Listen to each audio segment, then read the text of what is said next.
हौसाई वृद्धाश्रम सांगली येथे संकेत भंडारी यांची पत्रकार परिषद। खासदार रामदासजी युथ फाउंडेशन संचलित भारत सरकार मान्यताप्राप्त निराधार ज्येष्ठांना आधार मोफत देणारे हौसाई वृद्धाश्रम शालिनी नगर सांगली येथे संस्थापक अध्यक्ष श्री संकेत भंडारी यांची आज पत्रकार परिषद झाली। यामध्ये जिल्ह्यातील वृद्धांच्या समस्या व अडचणी याचा सर्वे करून शहरात मोफत वृद्धाश्रम चालवत आहेत। सर्वसाधारण 60 वर्षे पूर्ण झाल्यावर माणूस ज्येष्ठ नागरिक किंवा वृद्ध म्हणून ओळखला जातो। त्यावेळी त्याची मानसिक आणि शारीरिक क्षमता कमी होते।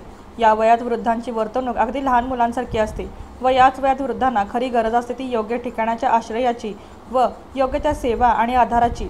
म्हणूनच वृद्ध नागरिकांसाठी हौसाई वृद्धाश्रमाची सुरुवात झाली। सामाजिक बांधिलकी म्हणून सामाजिक सुरक्षतेचा विचार करून ज्येष्ठ नागरिकांसाठी वृद्धाश्रम चालवत सोय आहे। वृद्धांना राहण्याची उत्तम सोय व विविध सुविधा देण्यात येत आहे। यामध्ये पोषक आहाराची उत्तम सोय, पिण्यासाठी शुद्ध पाणी, आठवड्याला आरोग्य तपासणी मोफत, प्रत्येकाला पलंग, गादी, बेडशीट व इतर साहित्याची सुविधा, गरम पाण्याची सोय, रोज सकाळी योगा, प्राणायाम, कलात्मक खेळांचे साहित्य व मोकळी जागा, करमणुकीसाठी टीव्ही, पेपर, पुस्तके, भजन कीर्तनाचे सर्व साहित्य व वाद्य उपलब्ध करून देण्यात आलेले आहे। तरी जास्तीत जास्त 60 वर्षे पुढील वृद्धांनी याचा लाभ घ्यावा असे आवाहन त्यांनी पत्रकार परिषदेत केले।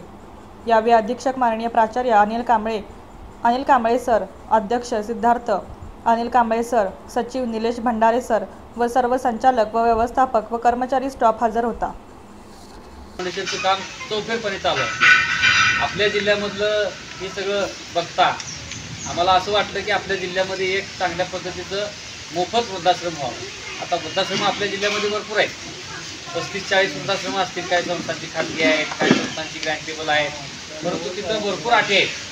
अटी असतात की बाबा तो वृद्ध माणूस हा निराधारित असावा, त्याला मूलबाळ आहे का नाही ते बघायचं। तर आपलं वृद्धाश्रम जे आहे ते पूर्णपणे लोकांच्या सोयीसाठी सुटसुटीत आहे। सुटसुटीत म्हणजे कसं, 60 वर्षाच्या वरची कोण पण व्यक्ती असो त्यांना आपण विना पैसा घेता मोफत सगळ्या त्याच्या सुविधा, राहणं खाणं, त्याच्यामध्ये त्याची सगळी राहण्याची सोय, खाणं पिणं सगळं व्यवस्थित करणे हा एक उद्देश देऊन आपण हे वृद्धाश्रम चालू करतोय। या वृद्धाश्रमाची सुरुवात करण्याच्या पाठीमागचं कारण एवढंच आहे की केंद्रीय मंत्री आठवले साहेब हे आपल्या जिल्ह्याचे सुपुत्र आहेत आणि त्यांचे वडील ते अगदी 6 महिन्याचे असताना ते वडील वारले। त्याच्यानंतर वडिलांच्या जाण्यामुळं ही पोकळी त्यांच्या घरामध्ये निर्माण झाली होती। परंतु त्यांच्या आईनं 6 महिन्याचा बाळ सांभाळून संपूर्ण आयुष्यभर त्याचं शिक्षण, त्याचा खर्च सगळं करून आठवले साहेबांना मंत्रिपदापर्यंत पोहोचवण्यामध्ये त्यांच्या म्हाताऱ्या आईचा फार मोठा म्हणजे सिंहाचा वाटा होता। त्यामुळं त्या माऊलीच्या नावानं कुठेतरी एखादी संस्था असावी त्या उद्देशानं आपण ही हौसाई वृद्धाश्रम जे आहे ते आठवले साहेबांच्या आई हौसाबाई बंडू आठवले यांच्या नावाचं केलं आहे। कारण की त्या माऊलीनं एवढी सेवा केली, सावळसारख्या दुष्काळी गावामध्ये राहून दुसऱ्यांच्या शेतामध्ये बांगलायला असू दे, कपडे धुवायला असू दे, म्हणजे धुणं भांडीची कामं सुद्धा केली आणि आपल्या पोराला एक चारित्र्य संपन्न, आठवले साहेबांच्या बाबतीमध्ये मी तेच सांगते सातत्याने की साधी बिडी काढी सुद्धा नाही, दारू तर लांबच।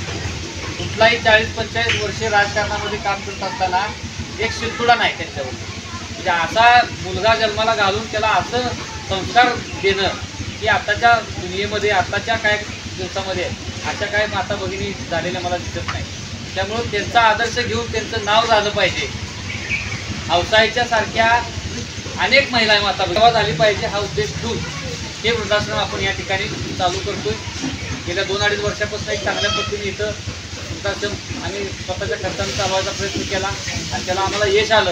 तिकडं तासगावमध्ये कोविड आला होता, त्याला कोविडमध्ये पण आपल्या संस्थेनं फार चांगलं काम केलं होतं।